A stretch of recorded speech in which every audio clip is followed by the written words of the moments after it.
Et salut! On se retrouve aujourd'hui pour une nouvelle petite vidéo où je vais vous expliquer comment être sportif.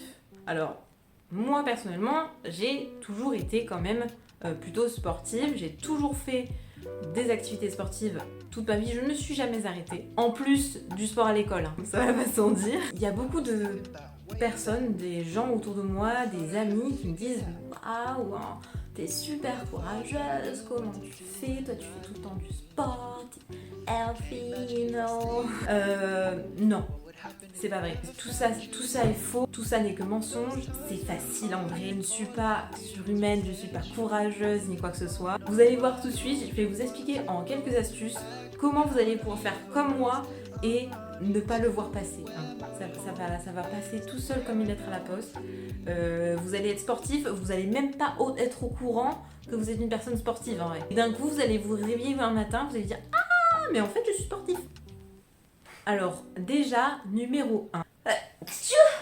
C'est bon, on peut commencer. Et c'est vrai, l'astuce, alors, qui n'a rien à voir avec le sport, mais regardez la lumière, une lumière forte, ça fait éternuer. C'est vrai, ça déclenche si vous êtes bloqué. Voilà, je le dis. Bref. Déjà, moi, ce qu'il faut savoir, c'est que j'ai toujours fait des activités sportives de toute petite. J'ai fait à peu près 8 ou 9 ans de danse moderne jazz dans petite enfance. Et ensuite j'ai arrêté, mais je n'ai jamais... Enfin bon, j'avais quand même toujours cette conscience de me dire mais non, mais je peux pas arrêter et pas faire quelque chose à la place. Je peux pas ne plus faire de sport, c'est pas possible. Bon, alors, problème psychologique ou non, je ne sais pas, mais en tout cas, quand j'ai arrêté la danse, j'ai décidé de faire des cours collectifs qu'il y avait chez moi de sport, style abdos fessiers et compagnie quoi. Donc au début j'ai fait ça et comme ça pareil je me posais pas la question, j'y allais quand ma mère y allait ou c'était souvent, après j'allais souvent comme j'étais encore au lycée tout ça, j'allais souvent le mercredi soir ou le vendredi soir parce que c'était plus simple, ça salit les cheveux donc je me les lavais après, enfin bon t'as compris, toi aussi t'as le truc de tu calcules quand tu vas faire ton sport de quand tu vas te laver les cheveux. Parce que comme ça, selon ce que tu fais pour pas avoir les cheveux sales et tout, hein, toi aussi tu fais ça. Ah, dis-le en commentaire que toi aussi tu fais ça. Je suis pas la seule à calculer le sport en fonction des cheveux. Et un jour j'en ai eu marre quand j'ai arrêté. Je crois que c'était la période où j'ai commencé à aller à la fac. Et en fait, ce que j'ai fait, au début je faisais des vidéos de sport un peu par-ci par-là, qu'on trouve sur YouTube un peu par hasard. Et puis j'ai découvert Blogilates. Bon, alors je pense que beaucoup de monde la connaît maintenant. C'est une américaine qui fait des vidéos un peu pilates, fitness. Elle utilise quasiment pas de poids ou alors ça va être des bouteilles d'eau. Peut-être que les dernières vidéos qu'elle a faites, c'est vrai que j'en fais moins. Peut-être qu'elle a commencé à utiliser des élastiques, des trucs comme ça. Mais en général, c'est vraiment sans équipement et du pilates. Je trouve que ça a été une des premières qui a fait ça parce que c'était il y a déjà 10 ans que je faisais ça. Et quand je l'ai découverte, elle faisait ça depuis déjà 5 ans il me semble, au moins.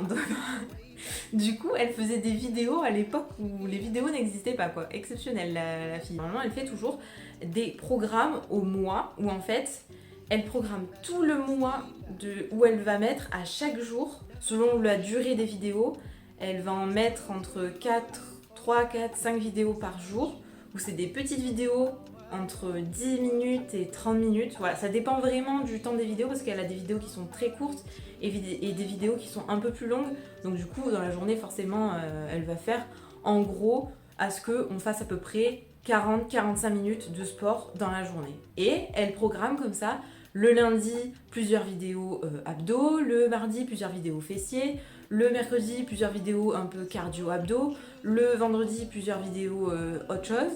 Et elle sélectionne chaque groupe musculaire comme ça par jour, donc c'est super bien fait.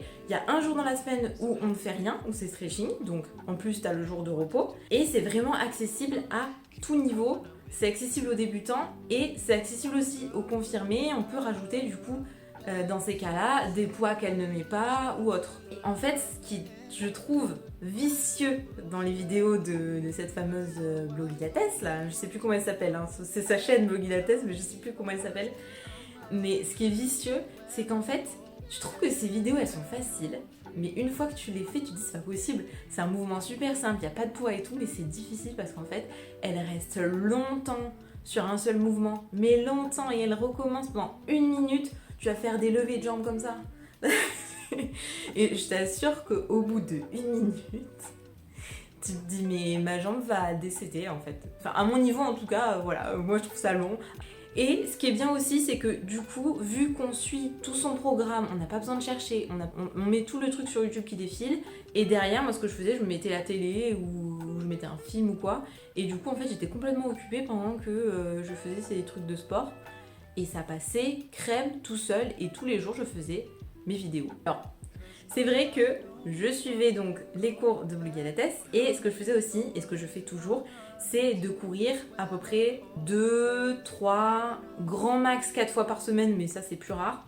Mais en général, c'est 2-3 fois par semaine, je vais courir entre 45 minutes à 1 heure, ça dépend de par où je passe et les tours que je fais. Je suis allée courir depuis, ça je le fais depuis le lycée je pense, pour faire une association de muscu pilates et de l'autre côté faire quand même du cardio. Parce qu'il faut toujours faire les deux parce que si on fait que du cardio, bah juste on se dépense et moi j'aime bien être les deux. Voilà, moi j'aime bien, il faut faire les deux. Je suis pas coach sportif, hein, je vous le dis direct, hein, au cas où, j'ai oublié de le dire au début de vidéo. Je ne suis pas coach sportif, je suis pas nutritionniste, je dis juste mon expérience et mes petites astuces si vous voulez devenir sportif. Voilà, donc première étape, suivre les vidéos de Blogilates. Et en fait, je l'ai fait pendant plusieurs mois, vraiment pendant longtemps, et ça m'a vraiment donné une habitude de tous les jours faire un truc et des trucs différents. Et en fait, bon, au bout d'un moment, c'est un peu saoulant. Bon, elle a beaucoup de vidéos différentes, même si elle change de vidéo souvent. Bon, au bout d'un moment, il y a des vidéos que t'as refait vraiment plusieurs fois et t'en as marre, quoi. T'en as marre de les faire. J'ai fini par choisir moi-même mes propres vidéos et continuer à courir à côté. Et en fait, c'est comme ça que j'ai pris l'habitude de faire tous les jours un petit peu de sport. Du coup, quand ça devient une habitude, vous vous posez plus la question en fait. Vous n'arrivez pas le soir à vous dire bon, ce serait bien que je fasse un peu de sport aujourd'hui, j'aimerais bien en faire. Et après, t'arrives un peu tard, tu dis oh, il fait tard, j'ai plutôt faim. Bah non, parce que quand t'es habitué comme ça pendant des semaines et des mois à en faire tous les jours avec Blogi, quand t'as plus Blogi, t'es habitué donc tu dis ah bah non, j'ai mon sport là, je suis obligée de le faire. Enfin, t'es conditionné à le faire de manière obligatoire au final. Donc c'est super simple, il n'y a pas de courage exceptionnel ou quoi que ce soit. Un autre point très important, il faut manger. Je vous le dis, on le dit beaucoup mais encore pas assez je pense. Si on veut faire du sport, bah faut manger quoi. Faut manger. Alors je vous dis pas de manger 10 000 calories par jour, mais il faut manger un minimum quoi. Faut manger pour se donner de l'énergie et surtout au début quand vous commencez le sport, si vous n'êtes pas habitué, bah, mangez plus. Parce que ça peut vous aider justement à vous donner beaucoup plus d'énergie et vous allez avoir envie de faire plus de sport du coup. Alors n'augmentez pas trop vos calories non plus, hein, parce qu'après, pas non plus pousser mémé, mais peut-être que vous mangez de manière à un certain nombre de calories parce que vous faites pas de sport, donc vous êtes habitué à pas manger énormément, ce qui est normal parce que votre corps il en a pas besoin. Mais si vous commencez à faire du sport tous les jours, bah, votre corps il va avoir besoin de cette nourriture en plus parce qu'il aura peut-être pas assez d'énergie.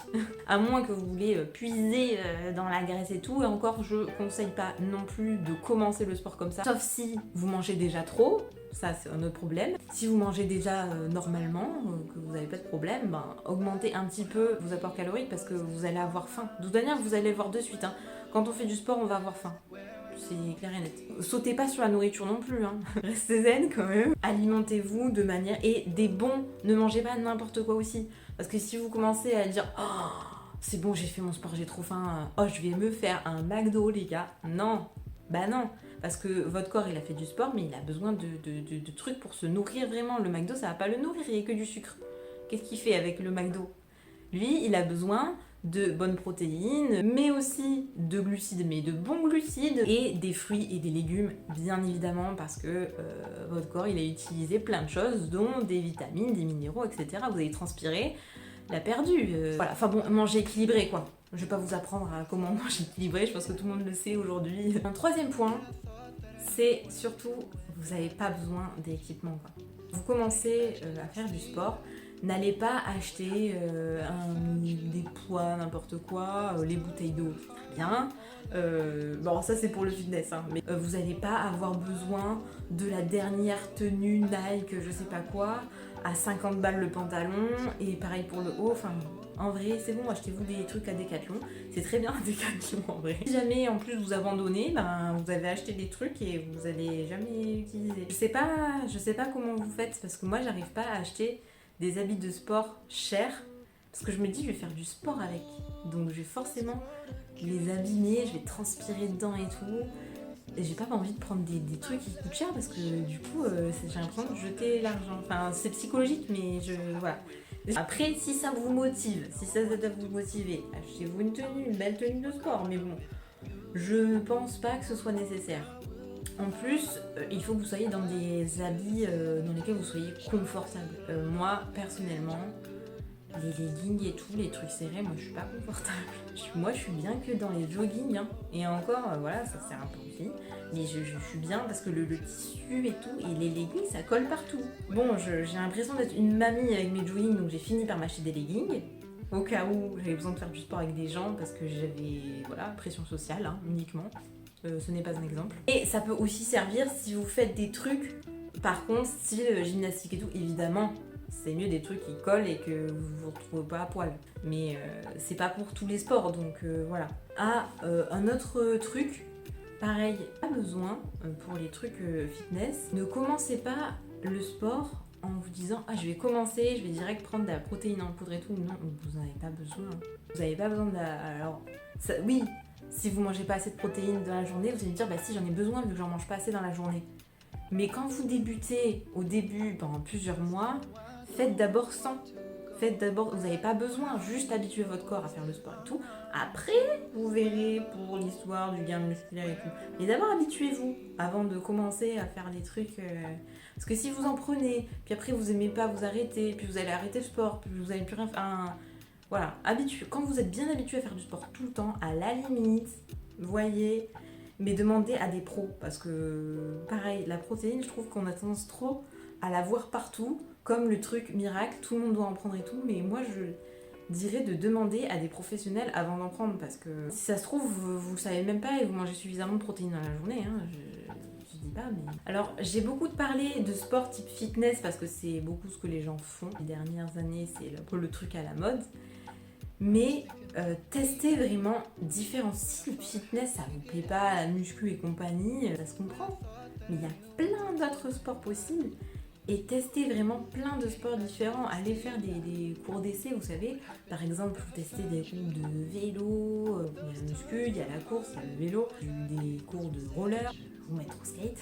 Vous pouvez faire des sports co comme du volley, vous pouvez vous remettre à la danse, il y a tellement de sports qui existent qui ne sont pas que des sports purs, je lève de la fonte et tout.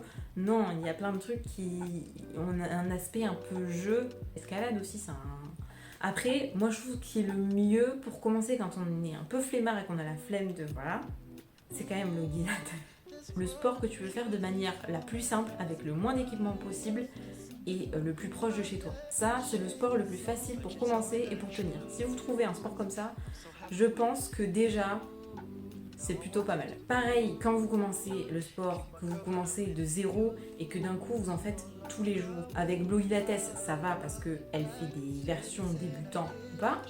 Mais par contre, dès que vous sentez que c'est trop, vous n'êtes pas obligé de suivre.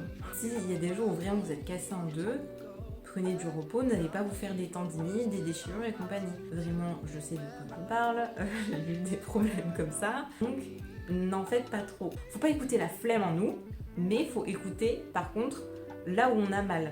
Il faut petit à petit faire, voilà, vous faites au début 2 fois, puis 3 fois, puis 4 fois. Et déjà, faire du sport, si vous en faites 3-4 fois par semaine, ça suffit. Après, si vraiment vous n'avez pas la motivation de faire un sport tout seul, parce que moi je vous ai dit, le mieux c'est d'avoir un truc que vous n'avez pas besoin d'aller très loin et que vous n'avez pas besoin d'équipement. Mais si vous allez un peu plus loin, mais par contre que c'est avec un groupe, vous avez des amis, là vous allez être beaucoup plus motivé aussi. Entrer dans un groupe, ça peut beaucoup vous aider, l'effet de groupe, pour continuer tous les jours, parce que quand vous allez aller faire votre sport, c'est pour aller voir vos potes qui font ce sport-là. Mais c'est pas forcément pour aller faire le sport au fond, c'est pour voir vos potes, mais du coup vous faites le sport en même temps.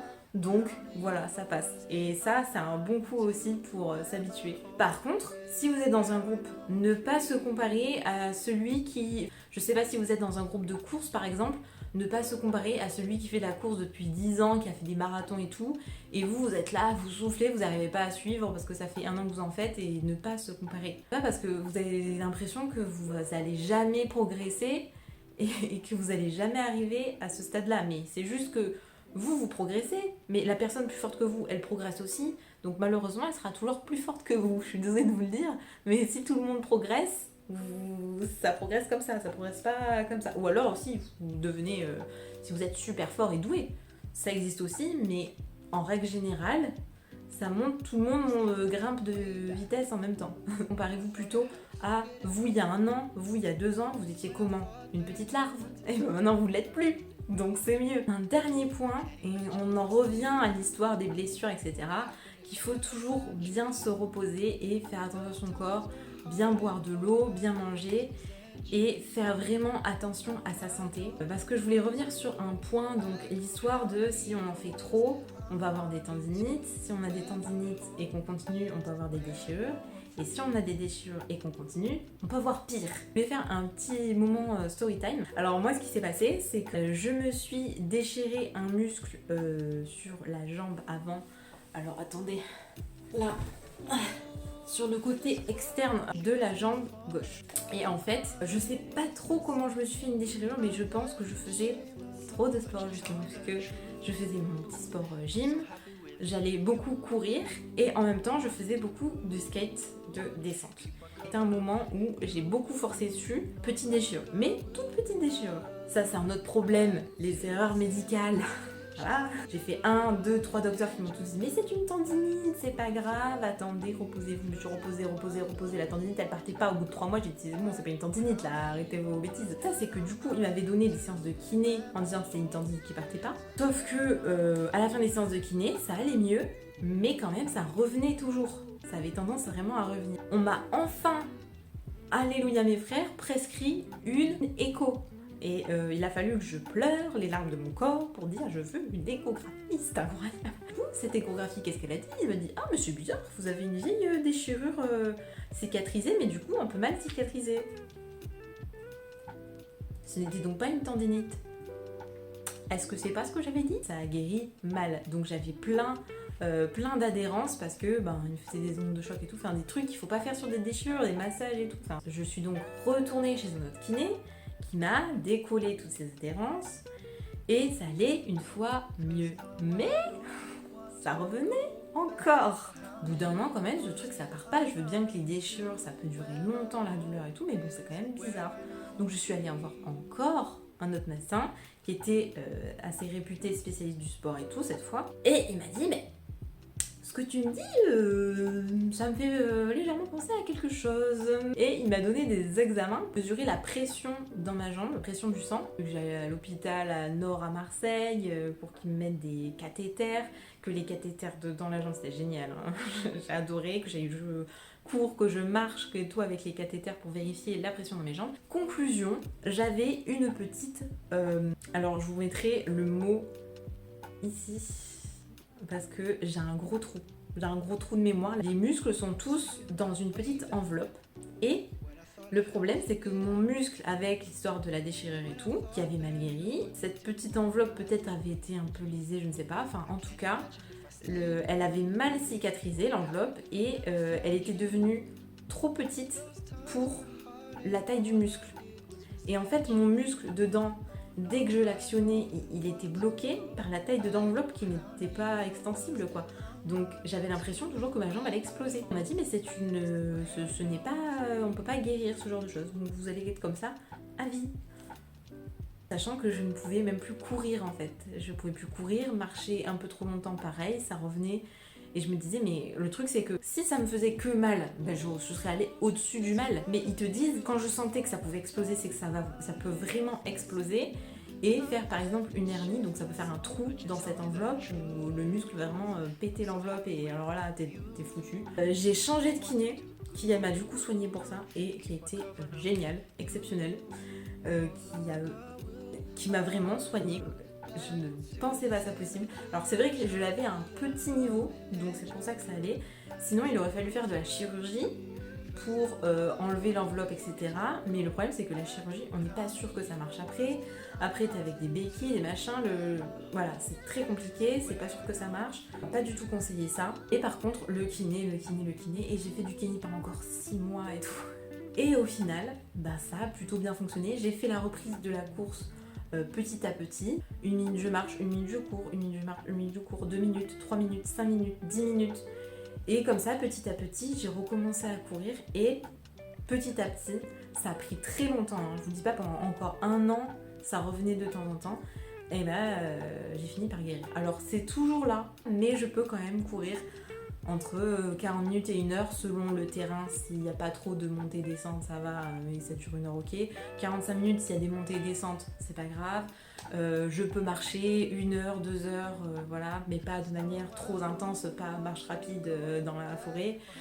Voilà. Bref, ça c'était pour la petite story time. Si jamais vous avez eu le même problème, que vous sentez que vous avez l'impression que votre muscle fait exploser, au moins, vous savez que c'est ce problème-là.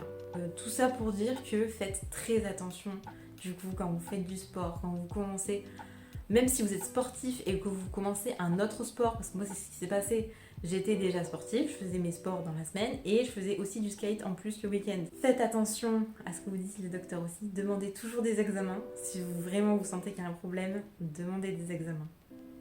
Vraiment. Ça dépend, il y en a qui donnent automatiquement des examens, moi ils donnent pas. Donc t'es foutu, tu sais jamais ce que t'as, quoi. Tu peux mourir. J'espère que mes petites astuces pour savoir comment devenir quelqu'un de sportif, ça a pu vous aider. Et n'hésitez pas à me laisser un commentaire si vous avez d'autres idées pour devenir sportif vous aussi. Et likez cette vidéo si vous avez aimé et vous abonnez comme d'habitude pour les vidéos tous les vendredis midi. Et moi, je vous fais des bisous. On se retrouve la semaine prochaine. Salut!